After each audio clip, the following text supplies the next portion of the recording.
going on, guys? So, did you see that Legends of Tomorrow finale? Because it had a very interesting ending. But before we get into that, let's talk about the episode. Not sure about you guys, but I thought this episode was okay and kinda cheesy. My top 3 cheesiest moments all happened in the same scene. Rip falling on top of the Wave Rider, the epic jump that was not so epic, and the spin hit. Like, seriously, who directed this scene? I mean, who thought it was a good idea to have a freaking spin hit? They freaking had Hawkgirl and Hawkman holding onto each other going like this. Like, really? How is that effective? Also, am I the only one confused how they explain time travel in this show? Maybe it's the Doctor Who in me. I got 2 questions for you guys because I've been confused really thinking about this because I don't remember 2 things happening. They might have happened, I might have skipped an episode, or I just don't remember ever seeing this. But explain these to me if you can. Number 1, did they ever explain why Malcolm took Savage's ashes at the end of the Arrow Flash crossover? The second question is, when did this ever happen? I don't remember seeing an episode where a giant foot crashed through the ceiling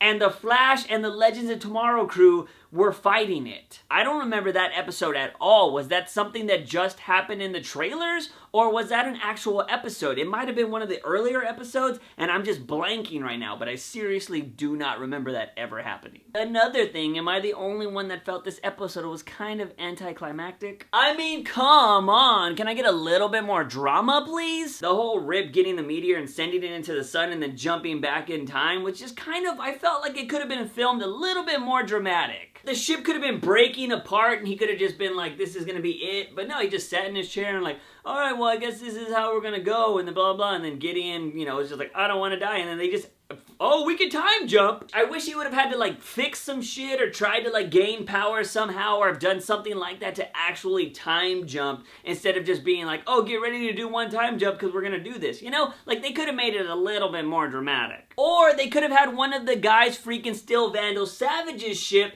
and they freaking time jump to Rip and they're like, Rip, get on! You cannot die! That would have been cool. On top of all that, I'm gonna say that Vandal Savage isn't dead. I don't know why, but I just got a feeling he's not. Now for the top 3 things of this episode, or I should say the future of Legends of Tomorrow. 1, I was so hoping Sarah was gonna stay behind and become the Black Canary again because Arrow needs her. Number 2, if you paid attention throughout the season of Legends of Tomorrow, you heard the name of the Thanagarians brought up a lot, and a lot of people felt like they were gonna be the big bad in season 2, but it was confirmed that the Thanagarians will not be the big bad, and the person that is going to be that villain is going to make you think, Vandal who? I was really hoping for the Thanagarians because that would have been awesome. If you've never seen Justice League the animated series, oh man, Justice League the animated series has the Justice League fight the Thanagarians at the end of the season, and it was awesome. They just come up and they have this thing like, we're gonna protect you, but no, they're really there to blow up the planet, and it turns into this awesome battle between the Justice League and the Thanagarians, and it was legit. If it was the Thanagarians, that could have been the reason they're having the 4-way crossover event. It could have been them forming the JSA or the JLA, whatever they're gonna call it. It could have been the formation of that fighting the Thanagarians, and it would have been legit. But anyways, we're supposed to get this big bad that's gonna make us forget about Vandal Savage, and no, it's not gonna be Darkseid, so don't say it. Finally, let's talk about that ending where we met someone named Rex Tyler, who is a part of the Justice Society of America,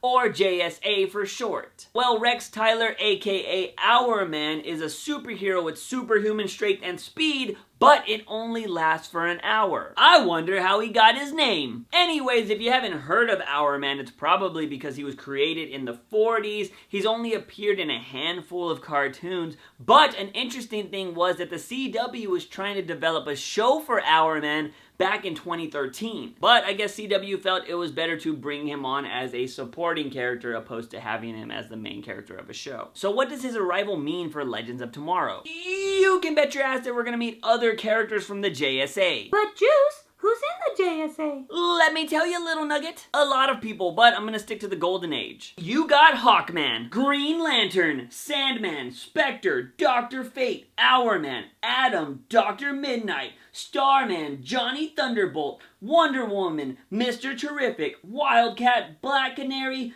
Oh yeah, and some guy named Jay Garrick, aka The Flash. Yeah, bitch, you know Jay Garrick is the man in the Iron Mask. It only makes sense he has to be. If he is indeed the man in the Iron Mask, holy shit, expect epic things to happen next season. Legends of Tomorrow ended with a JSA member. If The Flash ends with a JSA member, you know that the freaking JSA is going to inspire our current heroes to become the Justice League. Side note, don't be surprised if they stick with the Justice Society of America, because you know the Justice League is happening in the movies and they don't want people to get confused, so on TV it might be the JSA instead of the Justice League. You know, we don't know who's in the pod at the end of the Supergirl finale. What if it's freaking Power Girl, because she was part of the JSA years later?